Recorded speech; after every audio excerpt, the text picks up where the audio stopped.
Chapter 2. A fine October morning succeeded to the foggy evening that had witnessed my first introduction to Crimsworth Hall. I was early up and walking in the large park-like meadow surrounding the house. The autumn sun rising over the Shire hills disclosed a pleasant country. Woods brown and mellow varied the fields from which the harvest had been lately carried. A river gliding between the woods caught on its surface the somewhat cold gleam of the October sun and sky. At frequent intervals along the banks of the river, tall cylindrical chimneys, almost like slender round towers, indicated the factories which the trees half concealed. Here and there mansions, similar to Crimsworth Hall, occupied agreeable sites on the hillside. The country wore, on the whole, a cheerful, active, fertile look. Steam, trade, machinery had long banished from it all romance and seclusion. At a distance of 5 miles, a valley opening between the low hills held in its cups the great town of Aix. A dense, permanent vapor brooded over this locality. There lay Edward's concern. I forced my eye to scrutinize this prospect. I forced my mind to dwell on it for a time, and when I found that it communicated no pleasurable emotion to my heart, that it stirred in me none of the hopes a man ought to feel when he sees laid before him the scene of his life's career, I said to myself, "William, you are a rebel against circumstances. You are a fool, and know not what you want. You have chosen trade, and you shall be a tradesman. Look," I continued mentally, "look at the sooty smoke in that hollow, and know that there is your post. There you cannot dream, you cannot speculate and theorize. There you shall out and work." Thus, self-schooled, I returned to the house. My brother was in the breakfast room. I met him collectedly. I could not meet him cheerfully. He was standing on the rug, his back to the fire.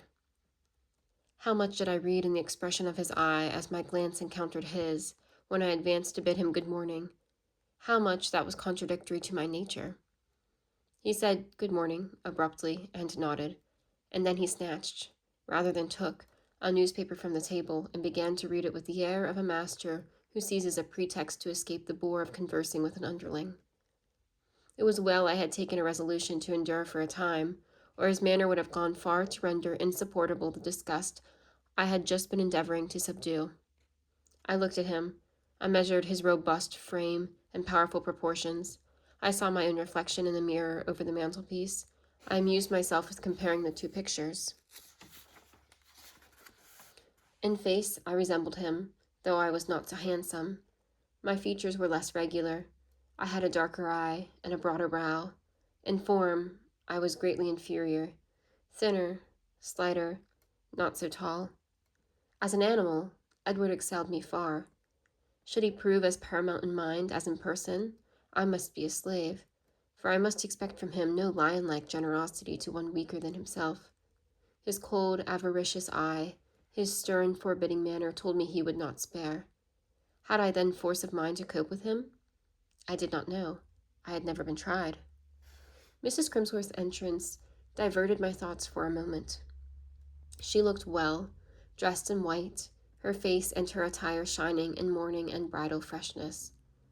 I addressed her with the degree of ease her last night's careless gaiety seemed to warrant, but she replied with coolness and restraint. Her husband had tutored her. She was not to be too familiar with his clerk. As soon as breakfast was over, Mr. Crimsworth intimated to me that they were bringing the gig round to the door, and that in 5 minutes he should expect me to be ready to go down with him to Aix. I did not keep him waiting. We were soon dashing at a rapid rate along the road. The horse he drove was the same vicious animal about which Mrs. Crimsworth had expressed her fears the night before.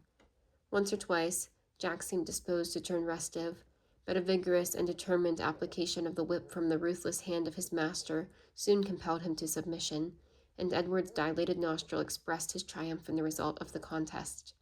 He scarcely spoke to me during the whole of the brief drive, only opening his lips at intervals to damn his horse.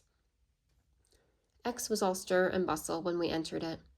We left the clean streets where there were dwelling houses and shops, churches and public buildings. We left all these and turned down to a region of mills and warehouses.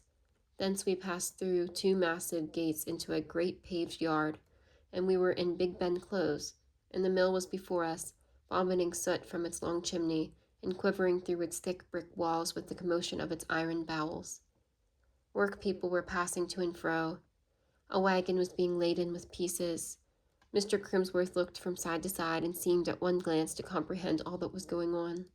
He alighted, and leaving his horse and gig to the care of a man who hastened to take the reins from his hand, he bid me follow him to the counting-house. We entered it, a very different place from the parlors of Crimsworth Hall, a place for business, with a bare, planked floor, a safe, 2 high desks and stools, and some chairs. A person was seated at one of the desks, who took off his square cap when Mr. Crimsworth entered, and in an instant was again absorbed in his occupation of writing or calculating, I know not which. Mr. Crimsworth, having removed his mackintosh, sat down by the fire. I remained standing near the hearth. He said presently, "Staton, you may leave the room.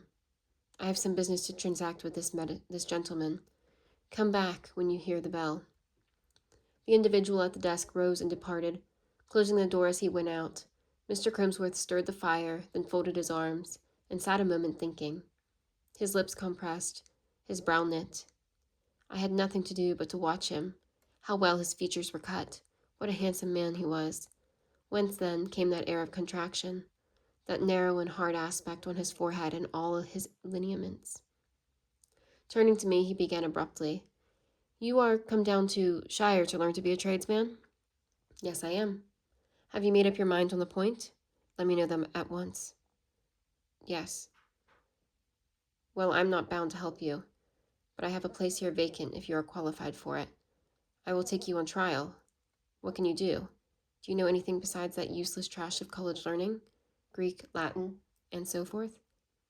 "I have studied mathematics." "Stuff, I dare say you have." "I can read and write, French and German." He reflected for a moment, then, opening a drawer in a desk near him, took out a letter and gave it to me. "Can you read that?" he asked. It was a German commercial letter. I translated it. I could not tell whether he was gratified or not. His countenance remained fixed. "It is well," he said after a pause, "that you are acquainted with something useful, and something that may enable you to earn your board and lodging.